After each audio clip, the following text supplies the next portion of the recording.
Hi, Erin. How are you doing today?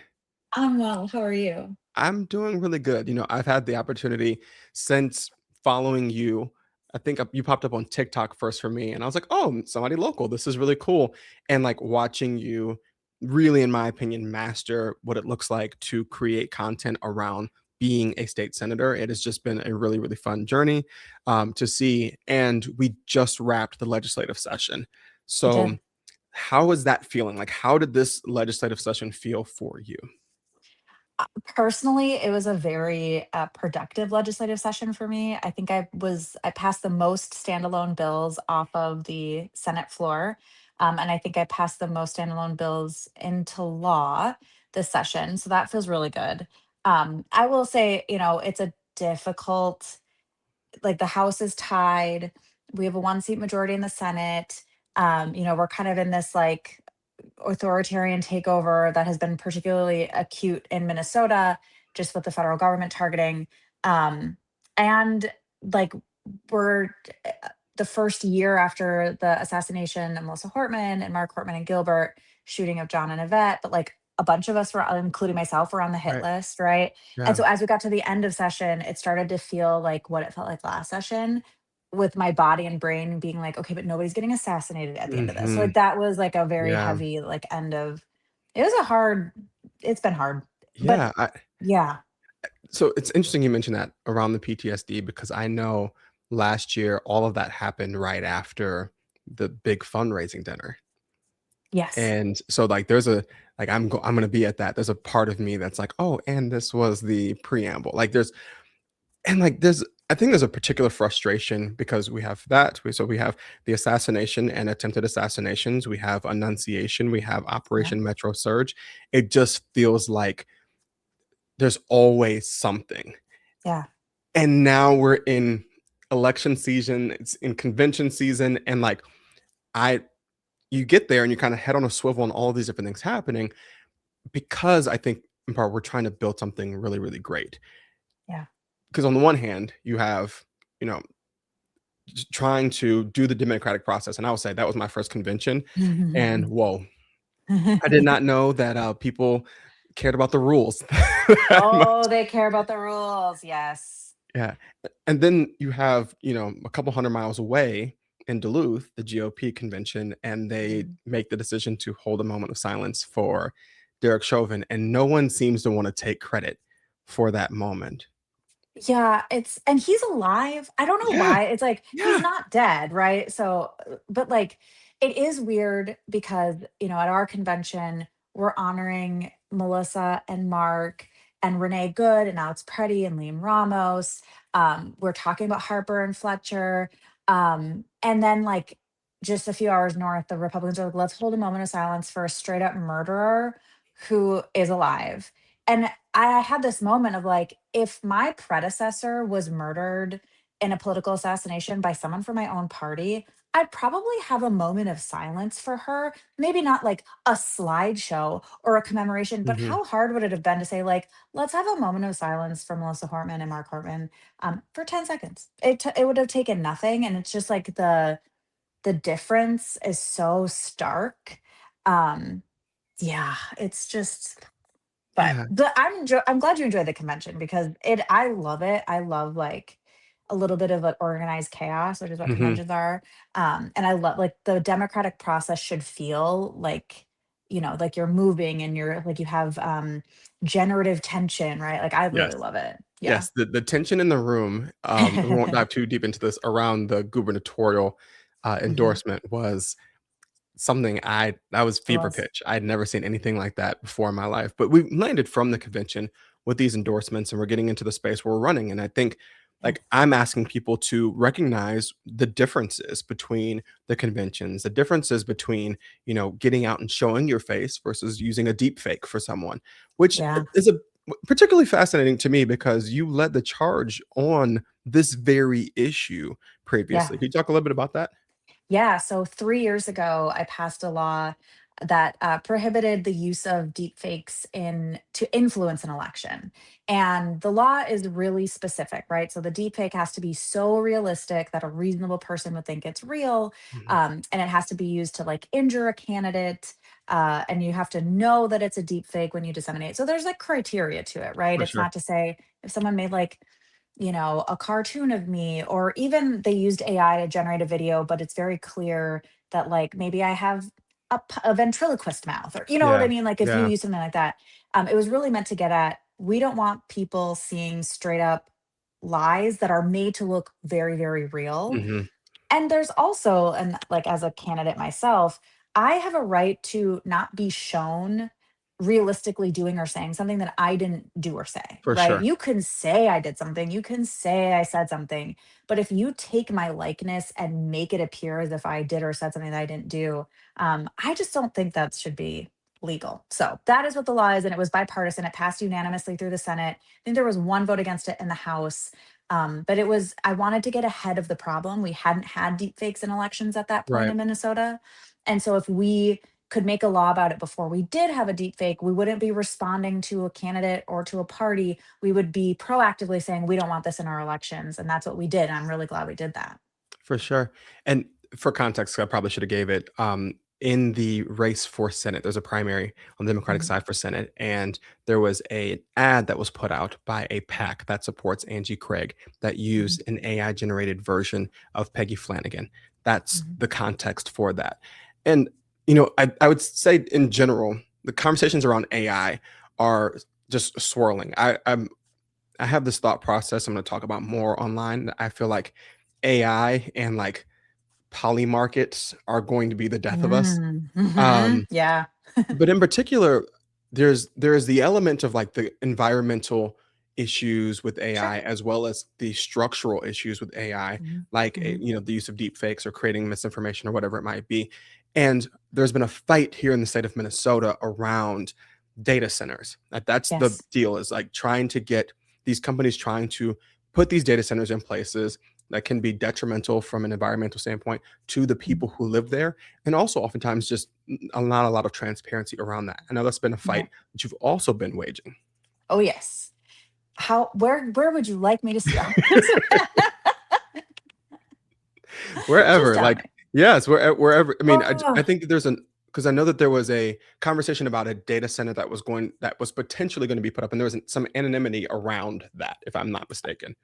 many of them. So I represent most of the city of Rosemount, and the first hyperscale data center in the state of Minnesota is in Rosemount. And it's not technically in my district, but all the people who live near it are in my district. It's just across the street.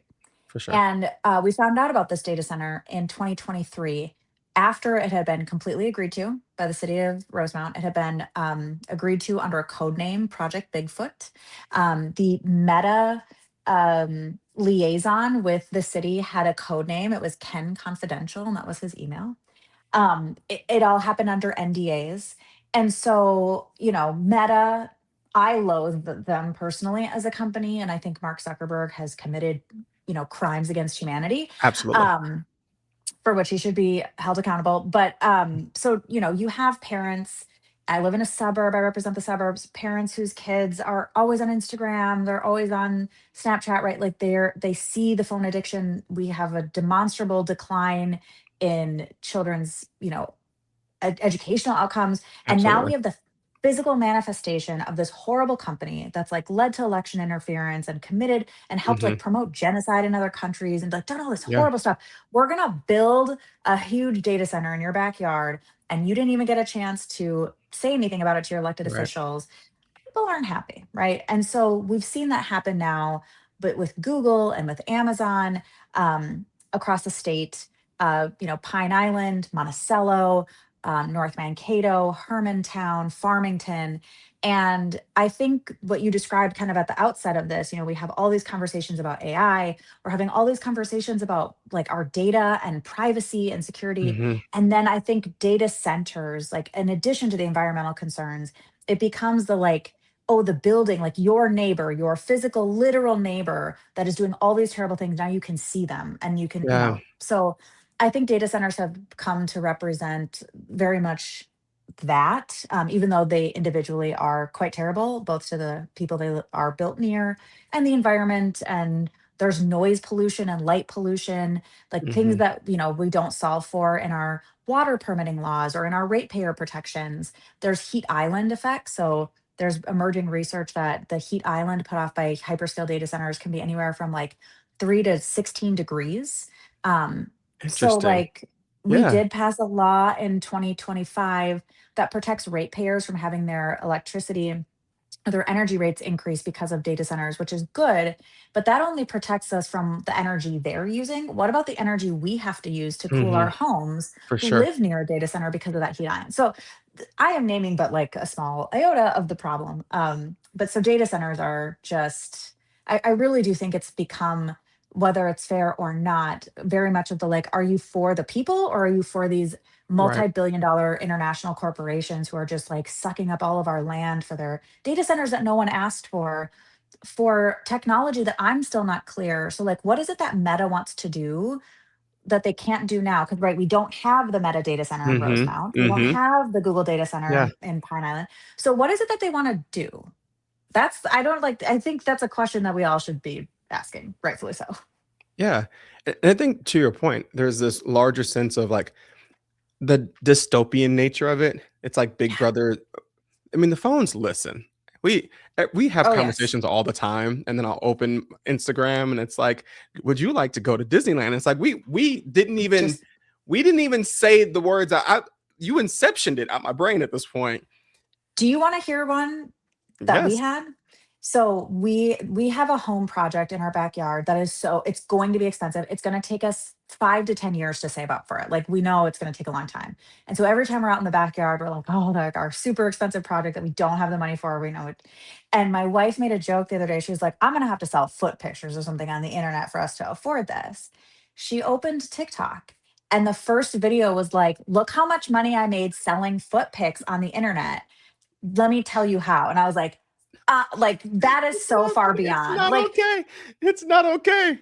Like she's never seen a video like that in her life. It is not even remotely related to an interest she's ever had. And right after, and I was like, yeah, okay, they're listening.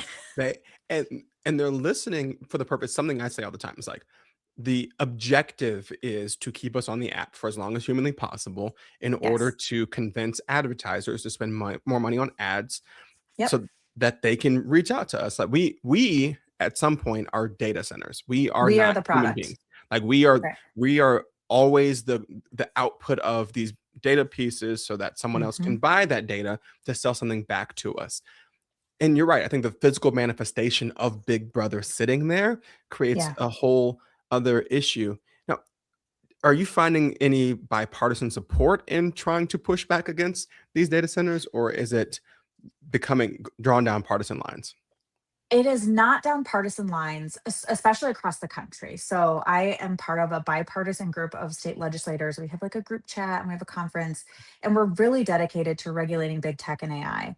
And there are people like we don't talk about anything else in this group chat because we couldn't, right? Like we are from the like darkest red all the way to the Mm, darkest blue and anything in between. So even if you took all the Democrats and put us in our separate, we wouldn't really have a lot to talk right. about either because we just don't agree on everything.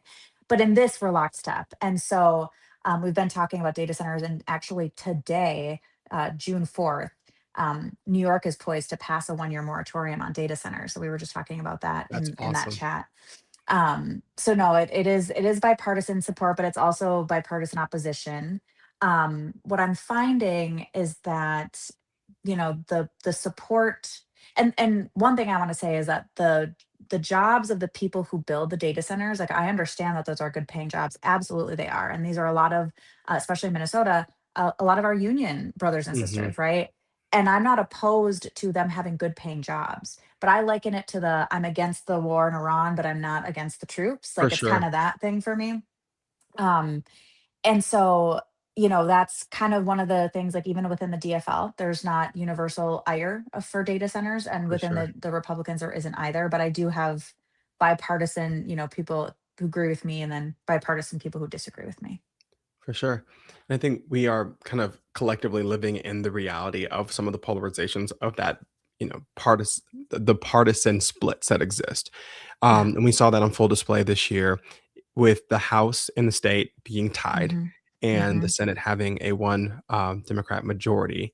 And so my question for you is, what is one thing that you believe should have gotten done, but partisan politics got in the way? Um, I I'm sure mean, there's it's tons. there is, right? Like there's so much.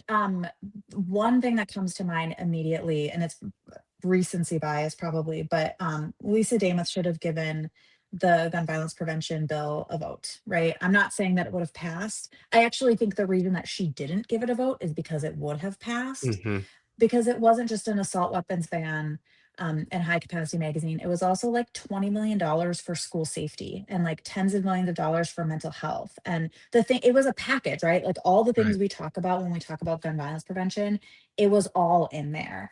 And so it should have had a vote, right? I don't Yeah. know if it would have passed, but it should have had a vote. That's one thing that comes to mind.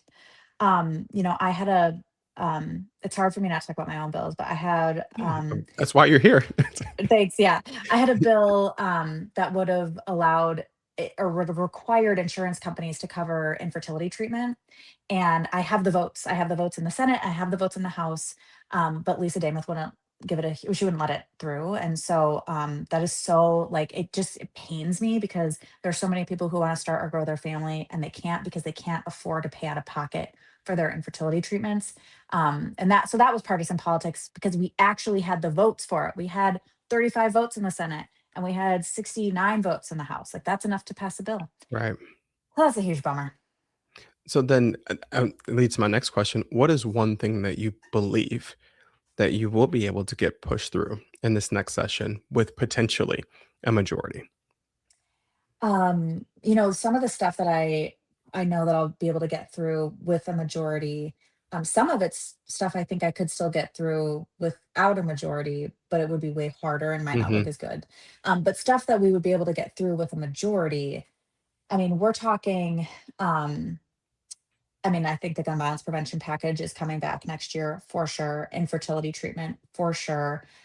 There was $100 million in the forward fund for it was Senator Bobby Joe Champion to help small businesses that are struggling after Metro Surge. Okay. We absolutely could get that through.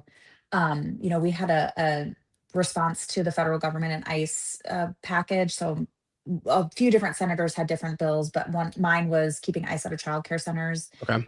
keeping them off school property, not deploying tear gas, a duty to render aid, Mhm. giving Minnesotans the right to, if their rights have been violated by ICE, to sue the federal government for their state constitutional rights being violated.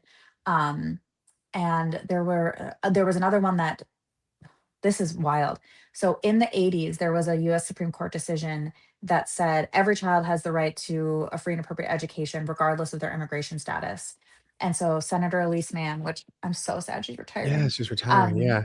she had a bill that said you can't deny a child their right to public education based on their actual or perceived immigration status or their parents' actual or perceived immigration Mhm. status, because there is a movement afoot to overturn that Supreme Court decision. Of course. Um, yes, and Republicans voted against her bill, like, it was a standalone bill, and they voted against it moving through committee, that we very, very much need to get passed through, so, like, that whole package, would get through. Um, Grant Housechild has had $100 million in property tax reductions. I think it could have been more if we didn't have to negotiate with Republicans. Yeah, I have some bills about private equity, getting out of assisted living and getting out of buying homes. That was Liz Bolden's bill. Those could get through. I mean, there's so for much sure. stuff that like doesn't it's not like sexy, but it would like materially change Minnesotans' lives. Yeah, and I think that's part of the thing is, like, so often people don't believe that politics has a material impact. They Yeah. think it's kind of a matter of conveniences or inconveniences. And I will say, there is just the deluge of everything. So you have the Hmm. national, right? We were talking Yep. earlier today about what may or may not come from the Supreme Court. And obviously, we Mm. are always, having our eye on the Supreme Court because every time the Supreme Court speaks, both you and I are on the chopping block Yes, for we some, are. Yep. for some sort of right. It's absurd. We shouldn't be at that spot. So you have the national news and Hmm. flooding the zone of the Trump administration. Yeah. And then you have the local. And like we started Mhm. with, I mean, Minnesotans, just in the last 6 years, we had George Floyd being murdered, Yep. right? And then Dante Wright. Yep. shortly after that.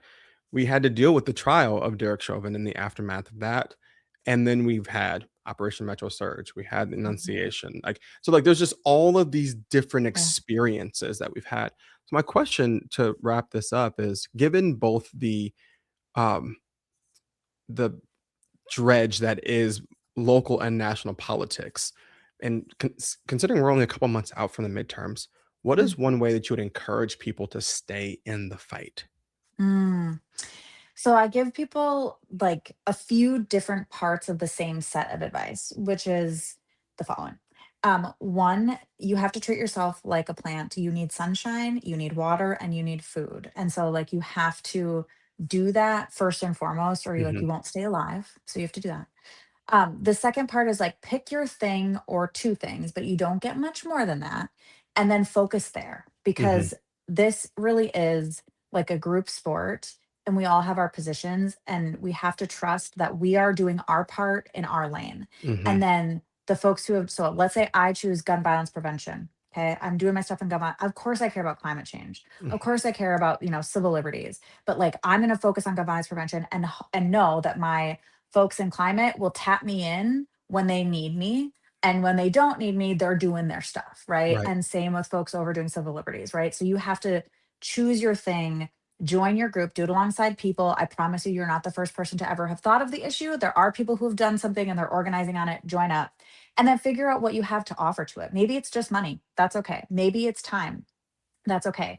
Maybe it's like designing stuff or organizing people or being mhm, in like the admin to send out the meetings. Like we need people to schedule yeah, meetings. yeah, Maybe it's doing confirmation phone calls to make sure people will show up or booking the event space or ordering the food or whatever it is.